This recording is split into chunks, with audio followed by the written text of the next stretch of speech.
Dito kami ngayon sa Victory Liner and yung binook kasi namin is yung Royal Class. Taray, yung mahigaan. So eto na guys, ayan na yung bus namin. Ay, ang tara. Anong letter ka? B. Gusto ko yun ang problema yung isa. Hindi siya magkasya. So, andito na kami. Ayan. Ayun yung isa na problema, paano daw siya magkakasya. Andito na ako sa Ayan yung isa, oh. Ayan. Oh. Yes. So, andito na kami sa loob. Kaya lang. Okay sana. Kaya lang. Dahil ako ay 5'11". Ayan, ganyan ang itsura. Ganyan.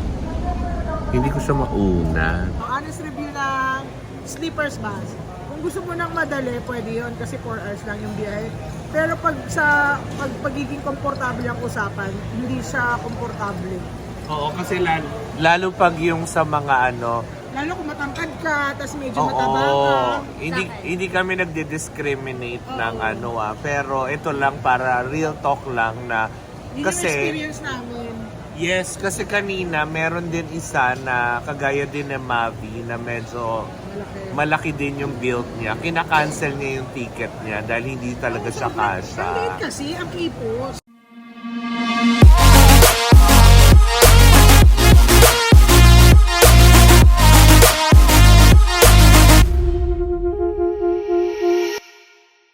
Hey mga Marcel! Ayan na, today is the day that kami ay pupunta ng Baguio. Ayan, kasama ko ang aming sockmate na si Latina. Latina!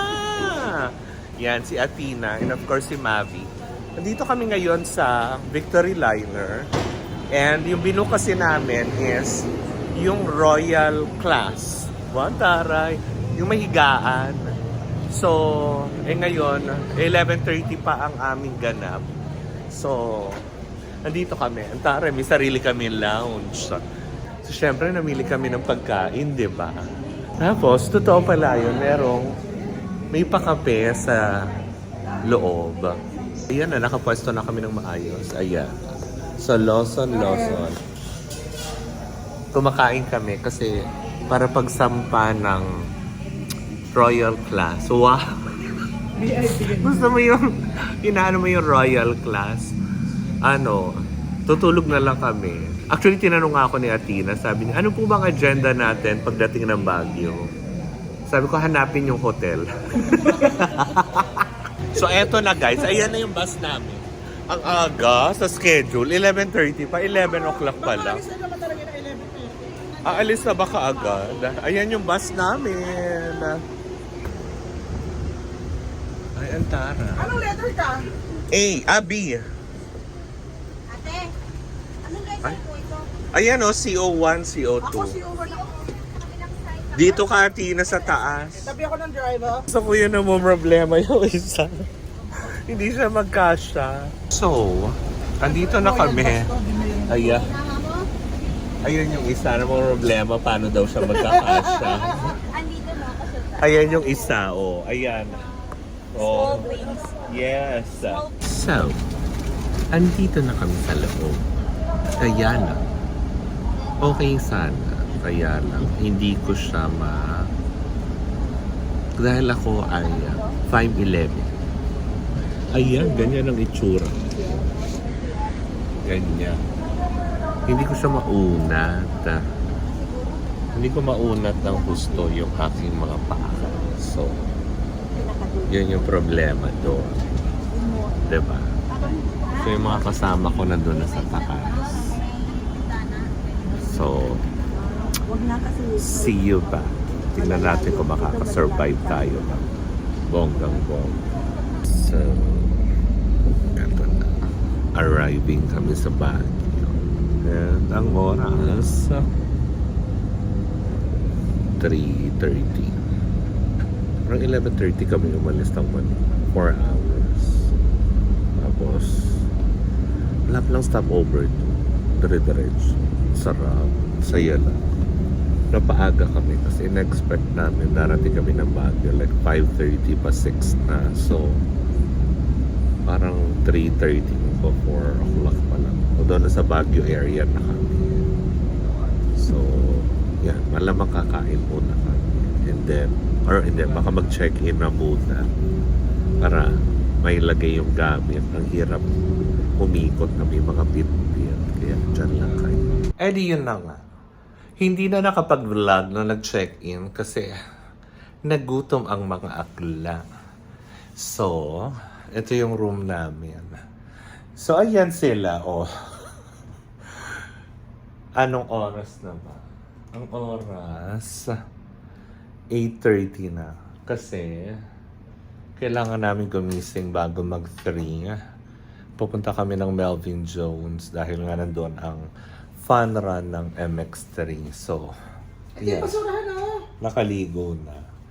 Tapos ang saya lang kasi may Nakaligo air. kami pero wala kaming mga suklay. So, yun. So, doon silang dalawa ni Athena, nandito ako sa kabila. Tapos, para makita niyo yung banyo. Yan. Naligo kasi ako. Ang hirap magtanggal ng extensions. So, yan. Suklay na babaeng tao, hindi Yeah. nagdadala ng suklay. So, yan lang naman ang mga kaganapan. So, ang dalhin namin kayo bukas. Ayan yung kwarto namin. Lang bonggang-bongga. So, see you tomorrow dahil pagoda na ang mga akla. So, time check. 3 o'clock ng madaling araw. Good morning! Good morning! Kala mo may mga tulog.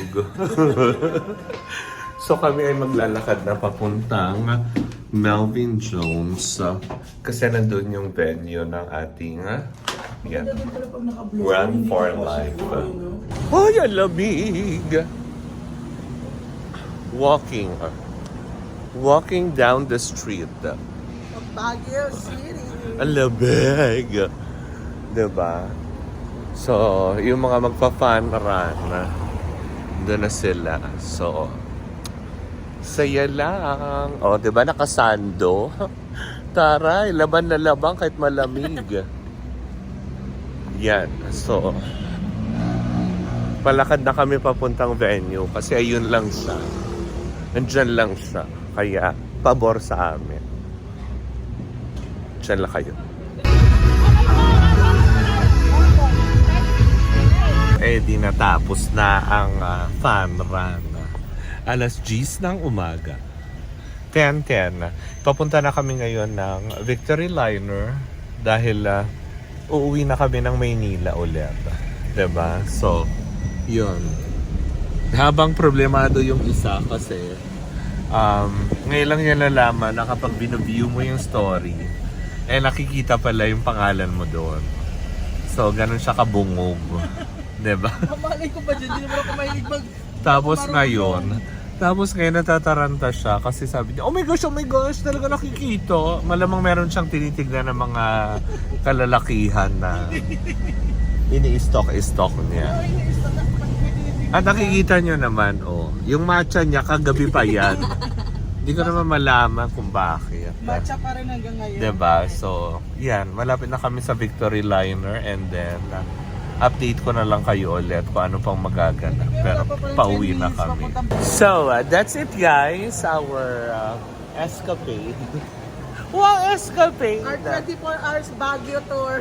Yes. Baguio escapade.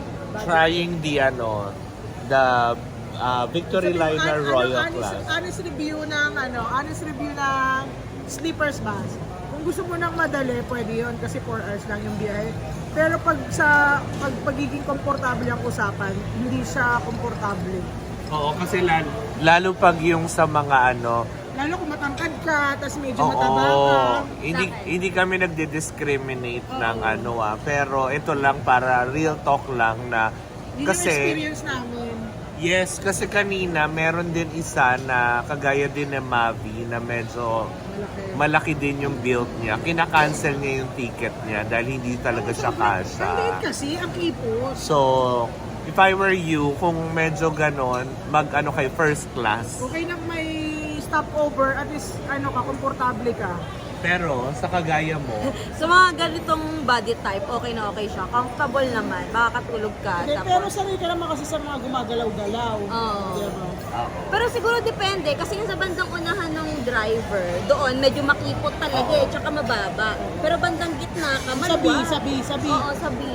so yun guys, 'di ba? So nasubukan naman na namin at least 'di ba para lang malaman din ninyo. It was a good experience actually, but Basta kung mabilis, okay siya. definitely talaga pag sinabi mo 4 hours kasi non-stop talaga siya. It was really a great journey going to Baguio. Pero yun na nga. So, dahil kami ay nagutom, nasa Manila na kami ulit, lalaps na kami ng bonggang-bongga. Hope you do like this video. Bye!